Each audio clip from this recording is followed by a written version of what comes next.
বিষ্ণু বললেন খায়রুকুম মান তাআল্লামাল কুরআন ওয়া আল্লামা, তোমাদের মধ্য থেকে ওই ব্যক্তি আল্লাহর কাছে সবচাইতে বেশি সেরা যে নিজে কোরআন শিখে অন্যরে শিখায়া দেয়।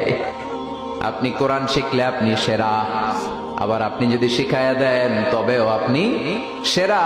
এজন্য কোরআন শিখানোর চেয়ে শ্রেষ্ঠ কাজ হয় না। আপনি যদি কাউরে শুধু সূরা ফাতিহাটা শিখান, কোন সূরা, ওই লোক যতবার জীবনে সূরা ফাতিহা পড়বে তার একটা পার্সেন্টেজ সওয়াব আমলনামায় আপনার আছে না নাই?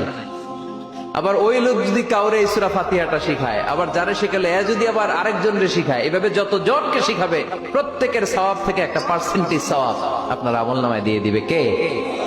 এজন্য কোরআন শিখবো, শিখাবো, শিখবো, শিখাবো। যারা কোরআন জানি না কোরআন জেনে মরবো, no excuse will be granted that day. সেদিন কোনো অজুহাত আল্লাহ গ্রহণ করবে না। সব পারো, কোরআন পারো না কেন?